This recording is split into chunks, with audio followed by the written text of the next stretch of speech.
el día de hoy, para el tema de migración, tenemos como invitado especial a la magíster Lucrecia Cisneros, quien es comunicadora social con mención cine y periodismo de la Universidad Católica de Venezuela y tiene un máster en democracia y derechos humanos del Globas Campus, que es un compendio de un grupo de universidades europeas, y ella hizo parte de su maestría en Venecia y parte de su maestría en Eslovenia.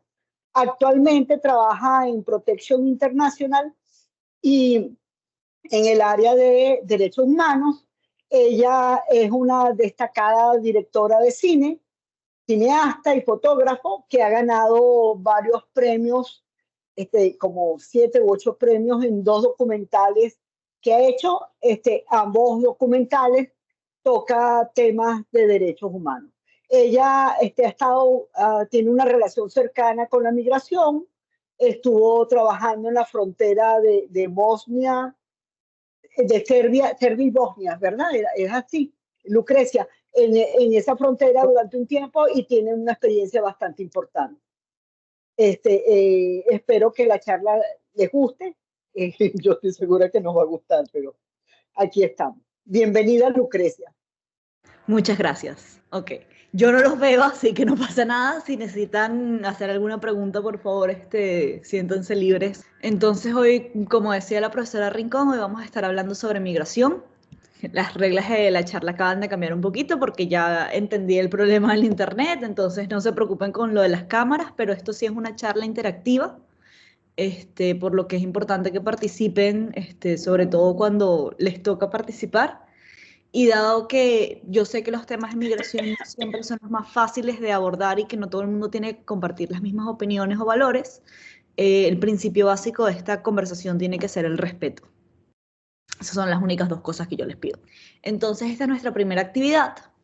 Antes de entrar en materia, yo quisiera que entren o con la página web menti.com y el código que ven en la pantalla o con el código QR, y respondan en la primera lámina, si mañana tuviesen que irse de Ecuador y solo se pudiesen llevar una cosa en la mochila, yo quiero saber qué se llevarían.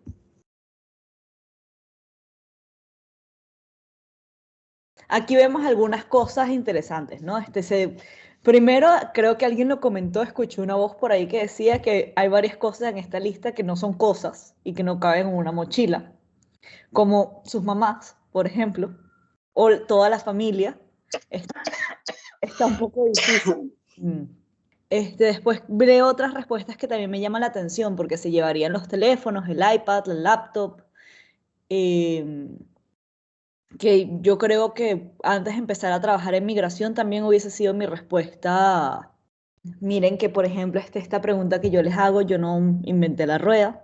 Este es un fotógrafo que se llama Greg Segal, que hizo este trabajo fotográfico para ACNUR, y estas son personas migrantes, refugiadas, que viven en Bogotá. Y estas son todas sus pertenencias desde que llegaron a la ciudad. En la gran mayoría es comida. Fíjense en el caso de las 2 mamás, que hay fotografías que la ropa es principalmente la ropa para los hijos, ellas no tienen ni siquiera ropas de recambio. Esa es un poco la realidad que viven muchas personas migrantes. Entonces, ahora quisiera que alguien me responda, ¿quién es una persona migrante? Walter Mora. Hola, muy buenas. Una persona migrante es una persona que se traslada o se mueve dentro del mismo país en busca de oportunidades, en búsqueda de una mejor situación. Esa es una excelente respuesta. Me agrada. Muy bien, Walter. Exactamente. Una persona migrante es, que eso es básicamente la definición de migración que les voy a mostrar un poquito más adelante, es alguien que se cambia de un lugar geográfico a otro y cambia su lugar de residencia. Estas fotos que ven en el fondo de la diapositiva son algunas fotos de personas que han estado migrando o que están en el proceso migratorio. Y no sé, ellos que vemos en esta pantalla son migrantes, alguno de ellos. Sara, perdona que no me di cuenta. Sara Zurita. No, yo sí veo, no te preocupes. Sí, yo creo que el migrante ahí creo que era Albert Einstein. Creo que se trasladó de Alemania a, no me acuerdo si muy bien, creo que era Inglaterra, por el momento de la Segunda Guerra Mundial. Sí. Al final terminó en USA, en Estados Unidos. Elías David Noroña. Tú no eres mío porque no me sé tu nombre. No, de mi curso. Claro, es del curso de la universidad. Cada uno de ellos es migrante. Ya sabemos que Shakira es colombiana y ella tiene su carrera en Estados Unidos y en Europa. Albert Einstein, pues bueno, él es alemán y se mudó a Estados Unidos. La familia de Elon Musk es de otro país, pero no recuerdo de qué país. Y bueno, Messi es argentino, ¿no? Y estuvo en Arabia Saudita y estuvo en ¿cómo se llama? Está en Miami, creo, la verdad. No sé mucho de la Estuvo carrera en de él, España. Viene de Miami. De España. Ajá, Está en Miami ahora. Sí, los cuatro son migrantes, por así decirlo. Muy bien, Elías, muy bien. Excelente, sí, en efecto, por ejemplo, Elon Musk, él es de Sudáfrica, vive en Estados Unidos, todos ellos, bueno, Einstein no, pero los otros tres que son los más actuales, son personas además millonarias. Les hago un poco esta pregunta porque a veces se nos olvida que las personas migrantes no son nada más las personas como las que vemos en esta fotografía, sino que también hay muchas formas de emigrar y hay muchas razones de emigrar y hay muchas historias detrás de cada viaje migratorio. Acá les tengo otro. ¿Alguno de ellos es migrante? Yo creo que la señora de la izquierda. ¿Tú crees que la señora de la izquierda? La señora de la izquierda, para los que no la conocen, es la profesora Rincón. Recién llegada a Ecuador. Exactamente. No sé, por ejemplo, el presidente Noboa, ¿dónde nació? En Estados Unidos. En Estados Unidos. Pilar, tú no has debido de contestar. Sorry, se me fue. La emoción. El presidente de Ecuador nació en Estados Unidos. Como Sixto Gramballén. ¿Perdón? Como Sixto Gramballén. Ese fue otro presidente, Lucrecia. Ok, yo que sí no lo conozco. Y la chica de la derecha, ¿alguno la reconoce? ¿Alguien sabe quién es? Voy a asumir que no y voy a mostrarles la respuesta. Ella es Cristina Jiménez Moreta, ella es una ecuatoriana que vive en Estados Unidos. Y fue recientemente señalada como una de las 100 personas más influyentes según la revista Forbes, porque ella es una inmigrante con un estado irregular o tenía un estado irregular cuando llegó a Estados Unidos y creó una ONG que se ocupa de darle trabajo a personas que no tienen papeles legales. Me pareció también un caso bien interesante que les quería contar de todos, porque un poco para que veamos las diferencias de los viajes migratorios. Entonces, ¿qué es la migración? La migración también es lo que hacen las aves cuando se cambian de un lugar al otro por condiciones climáticas o de alimentos, por ejemplo. Y como decía uno de sus compañeros, creo que fue Walter al comienzo, la definición aceptada de migración es el cambio de residencia que implica un traspaso de algún límite geográfico debidamente definido. La migración internacional es cuando se cruza una frontera entre países, mientras que la migración interna es cuando se cambia, por ejemplo, de estados o de ciudades dentro de un mismo país. Entonces, ¿hay alguien en este curso que, por ejemplo, no sea de Guayaquil, aparte de la profesora Rincón? Levantan la mano. Jocelyn, ¿quién más? Daniela Victoria, Claudia Gutiérrez. ¿De dónde vienen ustedes? Yo de Santo Domingo, Miss. Ok. Yo, por ejemplo, soy migrante internacional porque yo nací en El Salvador y me mudé a Ecuador cuando tenía 8 años. Ok. Pero Yo por hay ejemplo más. soy de Santa Elena.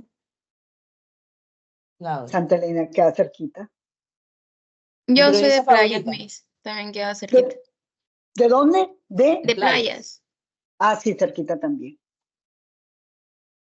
Y Jennifer, ¿tú nos has dicho de dónde vienes? Yo soy de Zaruma, del Oro. Ok, vale, muchas gracias. Habemos Entonces, migrantes. hay migrantes, hay migrantes internacionales y migración interna. Un poco también para que se vean entre ustedes y se reconozcan, ¿no? La migración forma parte como de la humanidad, ¿no? Los primeros migrantes fueron los humanos primitivos. Lo que conocemos como los humanos primitivos se iniciaron en el continente africano, posiblemente cerca de Kenia. De ahí, por supuesto, toda esta migración que les estoy contando pasó en varias olas, no es que se fueron todos en masa el mismo día, pero de allí los humanos primitivos salieron hacia Asia, después se fueron hacia Australia, que en ese momento no estaba tan lejos del continente, de ahí se fueron hacia Europa, y por último se realizó el cruce América, que eso fue hace como 12.000 años. Es decir, que Ok, hace nada. hace nada. Uno de los grandes éxodos, de los que más se habla hoy en día, fue el de la Segunda Guerra Mundial. Resultó en el desplazamiento de unas 60 millones de personas, entre los cuales hubo más o menos 12 millones de alemanes. Aquí tienen algunas fotografías, la de la izquierda estaban en un viaje hacia Australia, y las de la derecha son unas mujeres que están esperando abordar uno de los barcos. Vamos a hablar ahorita como de la parte más técnica, que es la parte del derecho internacional, si se quiere, alrededor de la migración. El derecho migratorio internacional fue por fin adoptado en 2018 con el Pacto Mundial para una Migración Segura, Ordenada y Regular. Sin embargo, esto es un pacto no vinculante, pero es el primer acuerdo negociado entre los gobiernos que cubren todos los aspectos de la migración internacional. Entonces, ¿a quiénes protege? Protege a las mujeres que migran, a los hombres que migran, a los niños, niñas y adolescentes que migran, a las personas refugiadas, a las personas apátridas, que son las personas que no tienen una patria, a las personas trabajadoras migrantes, a las personas víctimas de trata de los seres humanos, a las personas discapacitadas. Básicamente este pacto es bastante completo y todo el mundo está protegido bajo el derecho migratorio internacional. Entonces, yo me imagino, si yo fuese ustedes, yo me estaría preguntando, ajá, si eso se adoptó en 2018, ¿qué pasó antes? Porque si les acabo de decir que la migración viene con toda la humanidad, siempre ha existido. Antes de eso no había normas. No, sí, claro que había leyes. Está la Declaración Universal de los Derechos Humanos, que es el primer gran documento en derechos humanos que nace después de la Segunda Guerra Mundial. Después el Convenio sobre los Trabajadores Migrantes, que si se dan cuenta se firmó ahí mismo. La Convención sobre el Estatuto de los Refugiados. Hay dos, una en el 51 y una en el 54, el Pacto Internacional de los Derechos Civiles y Políticos, que se conocen en este mundo como los derechos de primera generación, el Pacto Internacional de los Derechos Económicos, Sociales y Culturales, segunda generación, y así podemos seguir, ¿no? Es decir, hay muchísimos documentos que garantizan los derechos desde antes del 2018. Sin embargo, es en 2018 cuando por fin todos los países logran desarrollar y ponerse de acuerdo con un documento suficientemente comprensivo. El derecho internacional de los derechos humanos se aplica a todas las personas en todas las circunstancias, sin ningún tipo de discriminación. Esto abarca no solo a los ciudadanos de un Estado, sino a toda persona que vive o esté bajo la jurisdicción o el control efectivo de ese Estado. Por ejemplo, el control efectivo, estaríamos hablando de casos como Palestina, la Franja de Gaza, que es el control efectivo que tiene Israel sobre ese territorio. Un poco para explicar lo que significa ese término. Todas las personas migrantes, cualquiera que sea su condición o situación migratoria, son titulares de los mismos derechos que cualquier otra persona. Da lo mismo si la persona migrante se encuentra en situación regular o irregular, eso no lo exime de sus derechos humanos. La Declaración Universal de los Derechos Humanos, como les estaba diciendo, establece que toda persona puede disfrutar de estos derechos que se explican sin distinción alguna de raza, color, sexo, idioma, religión, opinión política o lo que ustedes o yo nos queramos inventar. Lugar donde nació, su clase social, económica, todos los principios, todos los derechos recogidos en la Declaración y posteriormente todos los tratados que se han firmado alrededor de los derechos humanos tienen unos principios fundamentales que son universales, es decir, aplican para todo el mundo. Son interdependientes, es decir, que tú no puedes excluir un derecho y que, no, este derecho no te aplica a ti, pero este sí, no, todos están relacionados entre ellos, son indivisibles, es decir, son una cosa completa, no son algunos, no son una porción, son progresivos, es decir, una vez que avanzas con un derecho, no lo puedes quitar. Y además son intrínsecos a la capacidad de las personas como seres humanos, son irrenunciables, nadie te puede hacer firmar algo que diga que mira, yo renuncio a mi derecho a la educación, no. Son inalienables, son inderogables, que eso va muy en línea con lo de que son progresivos, ¿no? Yo no puedo, o el gobierno no puede llegar mañana y decirnos que miren, no, el derecho a una alimentación de calidad ya no es un derecho, no. Voy a eliminar la ley que decía que todos tenemos derecho a una alimentación segura, no. Y son imprescriptibles, es decir, que si los gobiernos te violan tus derechos humanos, siempre puedes llevarlos a juicio si hayan pasado 100 años desde que ocurrió, 1000 años desde que ocurrió, no importa. No prescriben a nivel de ley. Entonces, conceptos generales. Migración versus asilo. Migrar es una elección o una decisión. Es algo que haces porque quieres. Es algo como lo que decía el compañero al principio. A lo mejor lo haces para buscar una vida mejor. Porque, no sé, quieres ganar más dinero en otro país, lo que sea. Mientras que buscar asilo es una cuestión de vida o muerte. Los refugiados no pueden volver al país de origen, no simplemente porque, bueno, perderían su estado de refugiados, sino porque eso podría poner en peligro su vida, su libertad. Principalmente esas son las dos cosas, es de vida o libertad de lo que estaríamos hablando. Mientras que un migrante, en general, se considera que pueden volver a su país de origen cuando quieran.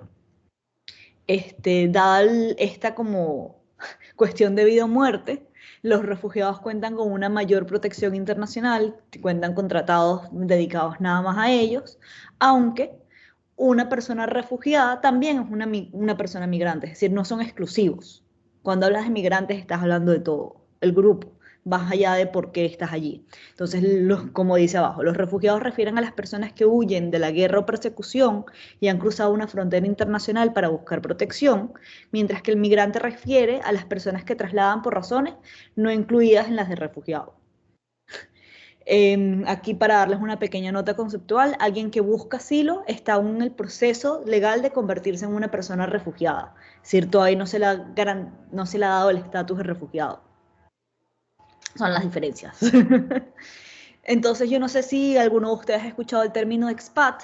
Para mí es un término que escucho mucho porque vivo en Bélgica. Expat proviene de la palabra expatriado. Un expat sigue siendo una persona migrante. Lo que pasa es que se asume que esta persona pretende en algún momento regresar a su país de origen y se asume que tiene privilegios económicos, sociales, académicos, algún tipo de privilegio. Entonces, al final es un término que realmente lo que hace es perpetuar estereotipos. Si pensamos en las láminas que vimos antes, podrías decir que Shakira es una expat, porque es una cantante millonaria, pero simplemente es una persona migrante. Ecuador promueve políticas migratorias inclusivas y de respeto a los derechos humanos. Aquí pueden ver un poco como las leyes en Ecuador que protegen la migración. La migración es reconocida como un derecho en la Constitución, por lo cual no identifica a ninguna persona como ilegal por su condición migratoria. Vamos ahorita a la migración en números. Estos datos son del 2020, que son los más actualizados que hay por ahora. El número de migrantes internacionales en todo el mundo son casi 281 millones de personas. Si tenemos en cuenta que somos 7,82 mil millones de personas, no es tanto, pero son 181 millones de personas migrantes en todo el mundo. Suena un número enorme, lo sé, pero realmente el porcentaje de migrantes internacionales es un 3,5% de la población mundial. De estos 281 millones, unos 20,7 millones son personas refugiadas. Es decir, que realmente es un 7,4% de las personas migrantes, que es una población de personas refugiadas que han tenido que huir por, como hablamos antes, guerras, conflictos, situaciones de vida o muerte. El 48% de las personas migrantes en todo el mundo son mujeres. 1 de cada 7 personas migrantes es menor de 20 años. Y el porcentaje de migrantes desempleados, que siempre me parece un dato súper interesante, es tan solo un 7,4%. Ahora vamos con la siguiente. Migración en números en Ecuador. El número total de migrantes internacionales en Ecuador son 784.000, de 17,59 millones de personas, que son los ecuatorianos. El porcentaje de migrantes internacionales como población total es el 4,4% de la población en Ecuador. El número total de emigrantes ecuatorianos para el año 2020 también era de 1,1 millones de personas. El total de venezolanos y refugiados estimados en Ecuador es 474.000, que es más o menos la mitad de las personas migrantes en el país. El 52% de las personas migrantes en Ecuador son mujeres. El 29% de las personas migrantes en Ecuador es menor de 20 años. Y el porcentaje de migrantes desempleados en Ecuador es un 4% estimado. Cuando lo vemos así en números, realmente no son tantos como a veces nos hacen creer las noticias. Entonces, ahorita quería saber, esta es la próxima actividad, ¿tú por qué migrarías?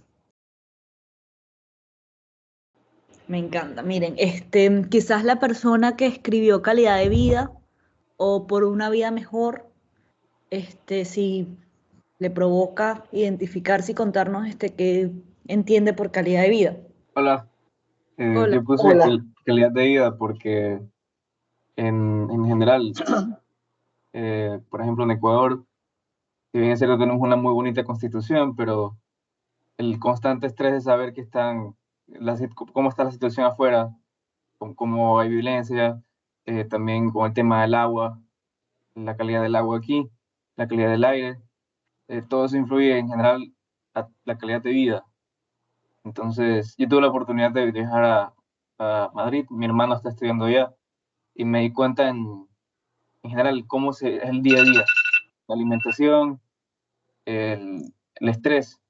Allá se puede caminar en general en la ciudad. Aquí no se puede caminar por 2 razones. Primero, la ciudad no está adaptada para que la gente camine o pueda rodar en silla de ruedas, si es que fuera el caso.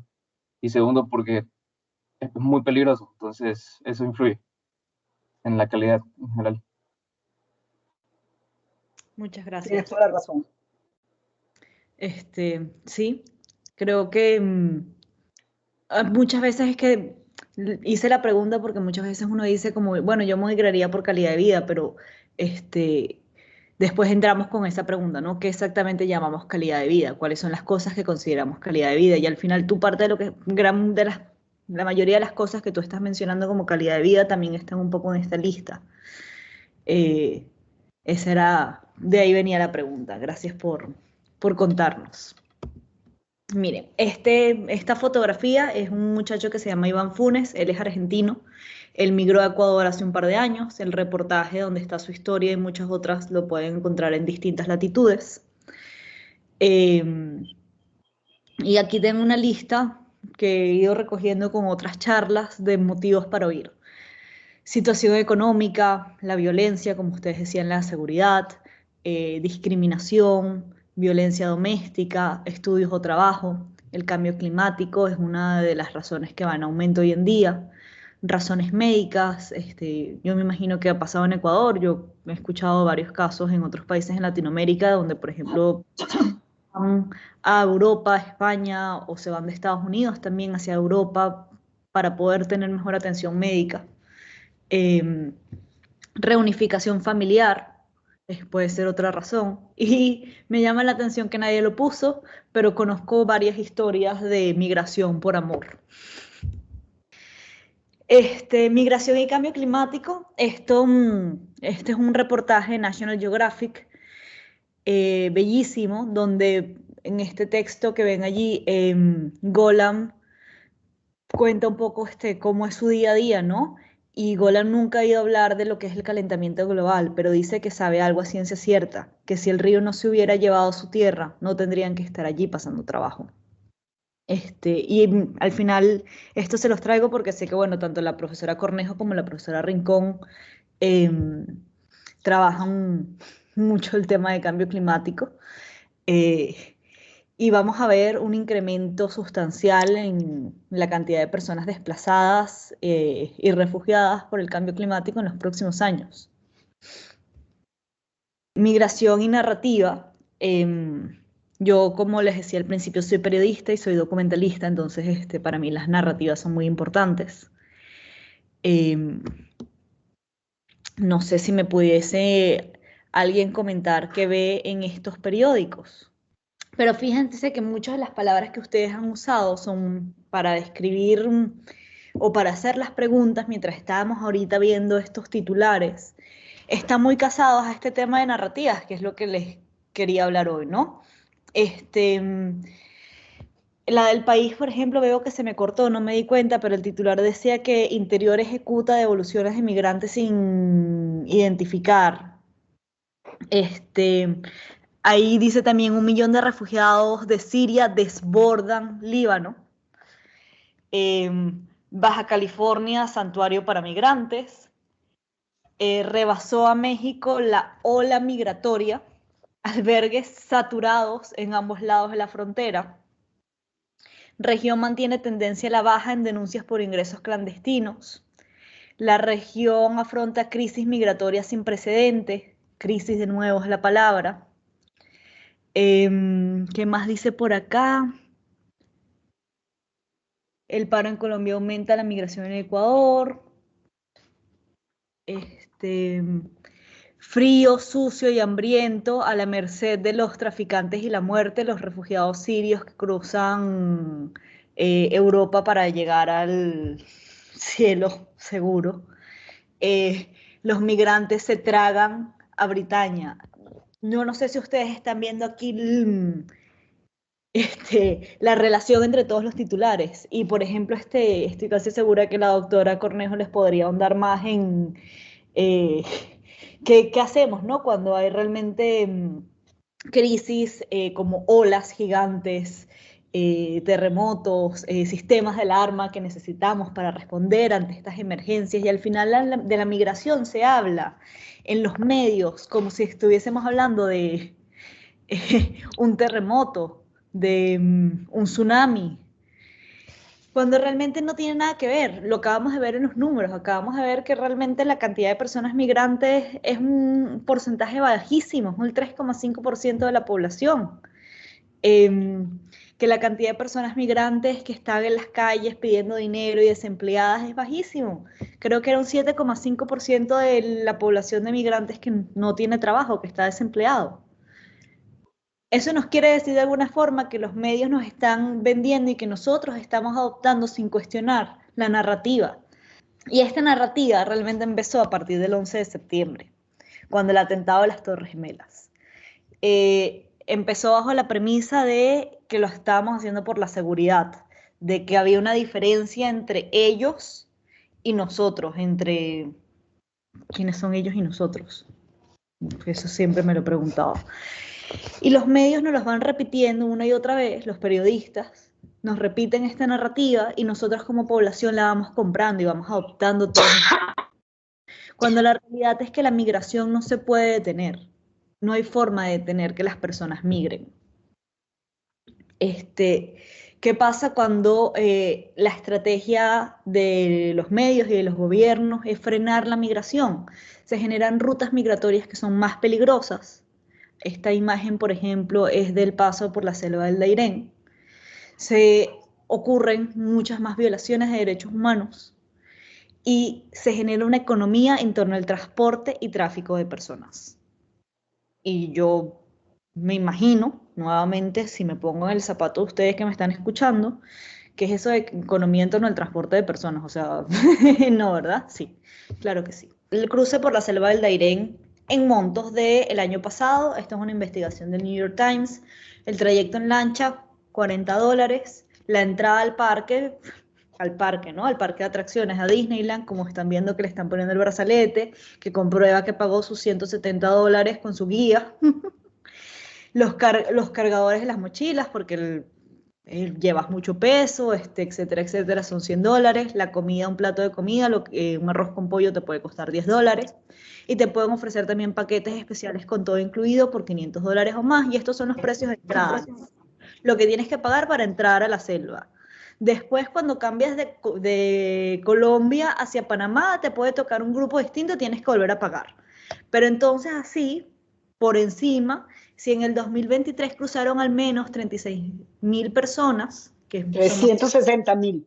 Eso, 360.000 personas, que son más o menos los estimados, se estima que el tráfico ilícito de personas por la selva del Dairén movió al menos 115 millones. $200.000 en un año. Todo esto es dinero que, por ejemplo, si se hiciese de forma legal, que no es el caso porque nadie quiere que estén traficando personas, ¿verdad? Pero si se moviese dentro de una economía formal y no dentro de una economía informal, estaría pagando impuestos que se podrían utilizar para dar oportunidades. Nada de esto pasa porque como todo es ilícito. Cuéntenos, entren otra vez al Menti, y la migración entonces ¿es problema o es solución?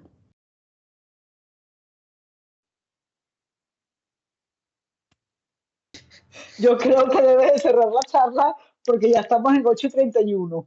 Ok, bueno, les prometo que esta es mi última lámina. De hecho, era la lámina de preguntas, pero como ya estaban haciendo preguntas, me vine para acá. Yo les invito a todos a que investiguen un poco más sobre migración, a que sean lo más empáticos que pueden con las personas migrantes,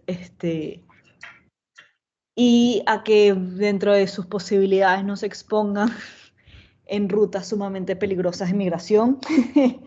Y que mantengan, no sé, All Eyes on Rafah, Palestina, nadie es ilegal, que abran las fronteras, no borders, no nation. Esas son las cosas en las que yo creo, y creo que esa es la solución más cercana para trabajar la migración.